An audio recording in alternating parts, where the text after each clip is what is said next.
morning. Today marks 35 years since the Chernobyl nuclear disaster. That explosion sent clouds of radiation all over Europe, forced tens of thousands of people to evacuate. What if one forgotten photo could rewrite everything we thought we knew about Chernobyl?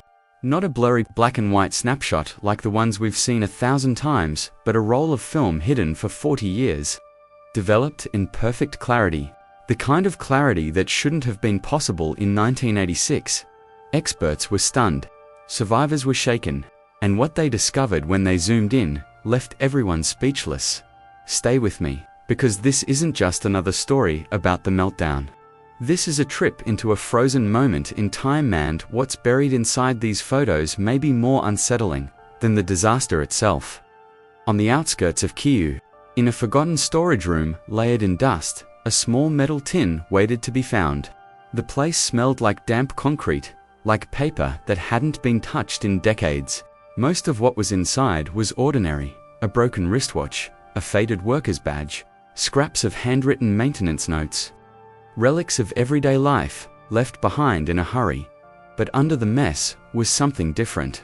A tin wrapped in brown paper, cool to the touch, with 4 words scratched in shaky block letters: April 1986, not allowed. The restoration team assumed it was nothing, maybe maintenance logs, maybe scrap metal. But when they pried it open, what they found instead was a tightly wound roll of film, untouched, preserved, waiting. No one in the room knew it yet, but they were holding evidence that would make history itself feel unstable. Hours later, under the sterile glow of a lab, the film was submerged in developer fluid. And then silence. The first frame appeared.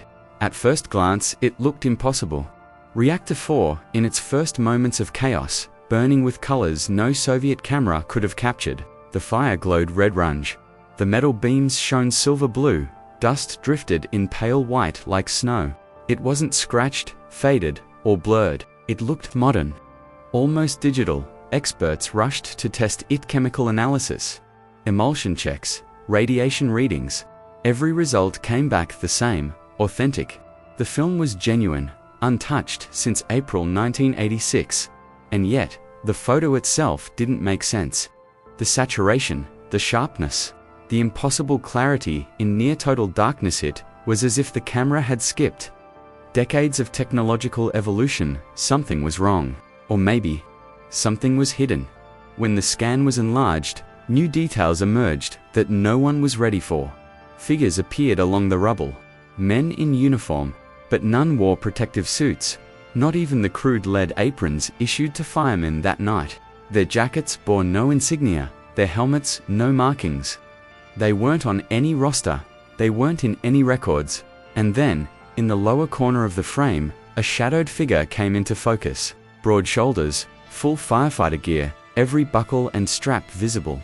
But his face, blurred. Not by movement, not by light. As if the film itself refused to show it. Cross-referencing began immediately. Every guard, every liquidator, every firefighter who was documented that night. But this man wasn't there. He wasn't anywhere, which left only 2 possibilities. Either the Soviet Union erased him from history, or he was never supposed to exist at all. The second frame was even more shocking, not because of chaos, but because of peace. It showed Pripyat, whole, alive. Hours before the evacuation, the Ferris wheel gleamed in yellow sunlight. Children in red jackets darted across the amusement park, their shadows stretching across the pavement. Mothers strolled with prams, teenagers leaned on bikes. Friends gathered in front of the Palace of Culture. Every detail was sharp enough to feel alive: faces, expressions, even the lettering on shop signs. Survivors wept when they saw it. They remembered that day not as history, but as if they were standing there again. A day of laughter and routine. Just hours before the buses arrived, one woman whispered as she traced the photo's edge. The Ferris wheel was never used. It was built for a May Day celebration that never happened. The frame wasn't just a picture. It was a time capsule, a cruel reminder of life interrupted. And yet, it was sharper, clearer, impossibly real compared to anything else from that era. How had this film captured what no other camera did? The third frame shifted back to the plant. Under the brutal glare of floodlights. And there, in the shadows, two men appeared. They weren't wearing the standard rubber suits seen in every known photo. Instead, their gear looked older, heavier. Crude lead aprons strapped over ragged uniforms. Helmets dented, badges blank. No names.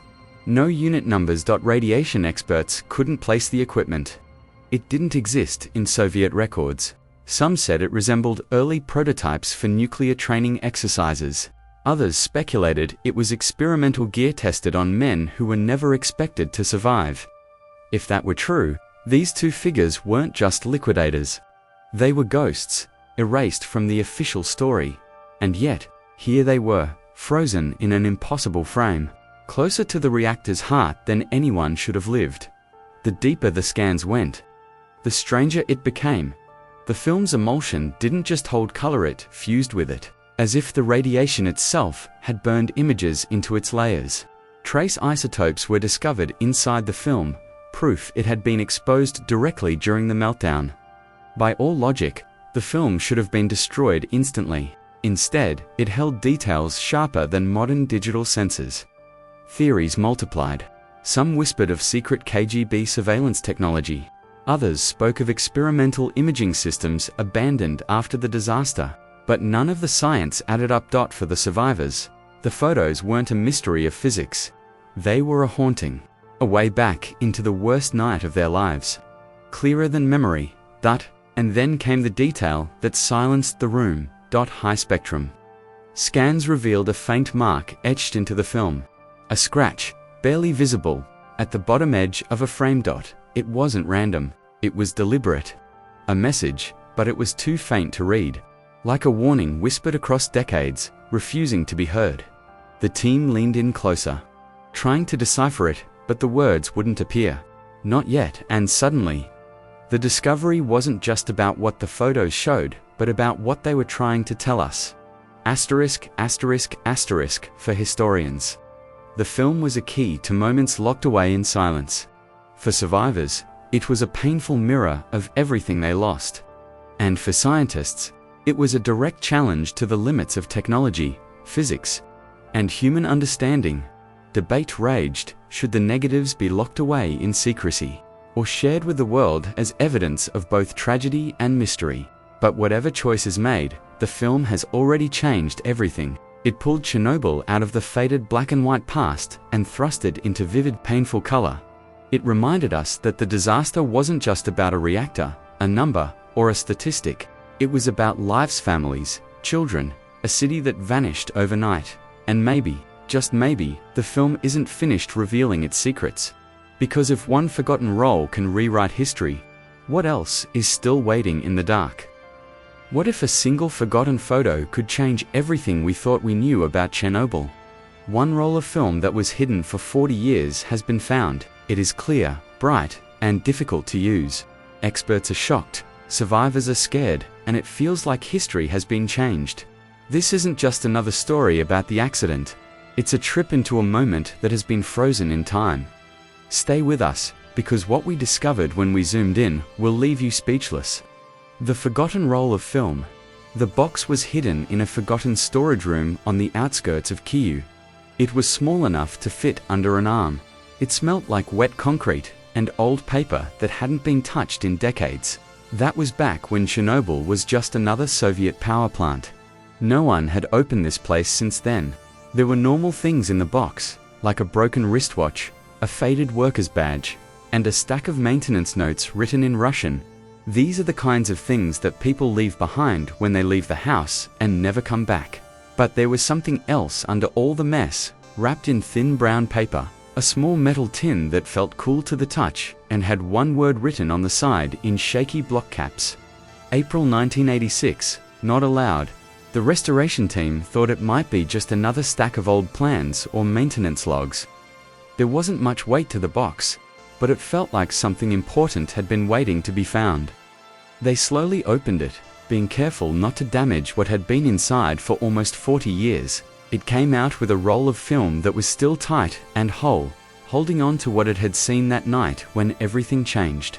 After hours, the negatives were developed in a lab with white walls and tools that were always going. After that, everything stopped. A picture was floating in the wash that no one else in the room had seen before. It was just one frame that looked like it was taken yesterday, not decades ago. When the explosion happened, reactor No. 4 was stuck in the first few minutes of chaos. The fire in the sky, the smoke rising like a shadow, and the graphite blocks on the ground burning like embers made it look like the disaster had been caught on film by a modern camera. The color was too bright, the light was sharp, and the details were too clear. It felt wrong, like using a glass that shouldn't be there to look at history. There were none of the scratches or blurs that are common on Soviet-era film. There is no grain that makes memories less clear. Colors were not dead. They came to life. There were red-orange fire arcs, silver-blue metal gleams, and pale white dust that covered everything like snow. Film from the mid-1980s was used, even though it looked like a picture taken with a digital camera. That's it. Don't play tricks. Just the raw, impossible truth. Right away, the experts got to work scanning the prints, looking for fakes, and testing the film's chemical makeup. All of the tests agreed on one thing. This was real. The items were from the exact time of the meltdown. Plant experts used the same codes that were written on the things. There was nothing fake about the film itself. But nothing made sense when they looked at the picture itself and looked at the saturation, depth, and dynamic range. In 1986, cameras couldn't take pictures with this much color. In almost total darkness, they couldn't see the fire that well. They also couldn't have been so accurate about stopping an explosion. The mystery got clearer as I looked more closely. It looked like the edges of the frame were warped by the heat shimmer in the air, as if the film had been burned and frozen at the same time. The power plant's lines were so straight that you could see every crack in the reactor's surface, every broken panel on the roof, and every flicker of matter in the air. The picture shouldn't have existed, but it did. It was impossible to deny, impossible to understand, and terrifying. People who had been studying the disaster for decades leaned in closer and saw features they had never seen before. Like the clear arc of the vent stack, the still glowy twisted beams, and the ash floating like snow. It was more than just a record of the blast. It wasn't that. Something that saw more than it should have. Something that had lived through time, radiation, and decay, to bring this picture to us now. But it wasn't the finding itself that was the scariest part. It was what the experts saw when they got really close. Little things like shapes, colors, and movements started to show up that no one had ever written down before. The experts went pale, kept quiet, and struggled to find answers when they saw what they saw. This wasn't just a picture anymore. It was proof of something much stranger, and it was just the start. The impossible details the first scan was clear enough to scare anyone. But the details became hard to understand when the picture was digitized and enlarged. It was like walking into that exact night in April 1986, because every part of reactor No. 4's shell was frozen so sharply. The roof was broken, and its sharp edges cut through the frame like glass. The twisted steel beams were jumbled around the reactor. They were dimly lit by the emergency lights, but their colors were still clear, as if no time had passed. This black and white picture looked strange compared to the usual ones taken by Igor Kostin or Anatoly Rastkazov, which were fuzzy, grainy, and twisted by radiation. Everything looked so clear that the human eye couldn't even handle it. It was like the camera was decades ahead of its time. A second shock came out as the team got near. Men in uniform were standing around the outside of the plant. Their shapes stood out against the rubble, but none of them were wearing protective suits. Not even the simple lead aprons that were given to firemen that night. Their jackets and helmets didn't have any markings that could be seen that would have connected them to the known. Teams sent out in the first few hours of chaos. They seemed to have shown up, done their job, and then vanished without leaving a name, a note, or even a picture. Until now. The story that the forensic scans told was just as scary. Chemical testing of the pigments showed levels of color saturation that are more like current digital imaging than the limited range of Soviet film stock. There were no hand tinting lines, changes made later, or anything fake. It looked like the film had taken in something more advanced than what was available in 1986, because every frame of that picture had been burned into the negative in real time. The negative's surface had microscopic pitting, which was quickly identified by experts as radiation burns. These are the kind of scars that happen when something is exposed to lethal amounts of gamma rays. It meant that the person carrying the camera and the film was close enough to the reactor to be in the kill zone. But somehow, the film and the camera both made it through when almost everything else did not. People who survived the event later said that seeing the digital copy was like going back to the worst night of their lives. They remembered how quickly the cameras they were carrying broke. The radiation destroyed the electronics and melted the film, leaving behind twisted frames that could not be used. That night, only a few fuzzy photos got away, and most of them were damaged beyond repair. But this picture, this one frame, had been around for 40 years and was still in perfect shape, as if time and rot had been told to leave it alone. Then the part that no one wanted to talk about came up. A figure stood in the lower right corner of the screen. It was hard to see until the resolution was pushed to its limits. Big, wide shoulders. With all of their fireman gear on, everything about his jacket, every strap, buckle, and fold, was very clear, but his face was fuzzy. It wasn't because of motion or distorted light. It looked like the film itself wouldn't show it. Cross-referencing started right away. Everyone who was on duty that night was checked by name. Roll calls for the plant guard were taken away. The known survivors and dead were looked at. The man wasn't on any list. His outfit didn't have any badges that went with it. There was no picture in the files that looked like him. It looked like someone had been there that night, standing outside the reactor farther than anyone else, and then they were erased from history. Even the most skilled experts were shocked by the picture. There were more questions than answers. How is it that a picture from 1986 shows colors and features that shouldn't be there? What were those men in dress doing without suits when the radiation would have killed them right away? Who or what was the blurry figure in the shot that stood still when no one should have been? But the more they looked, the stranger it got, because the picture wasn't done showing them what it was. When they did a spectrum analysis on the film, a new, strange thing showed up, something that was hiding in plain sight. This detail would take the investigation into areas that no one was ready to go into. And it would change the story of that night forever. Pripyat in living color, the second frame didn't feel like the first one at all. Not a single spark, puff, or twist of steel. It was just a city, living and whole, caught in a normal moment. Pripyat in full color, before everything went wrong. For a moment, it looked less like history and more like a picture from someone's family book because the frame was so wide. It was almost like a movie frame.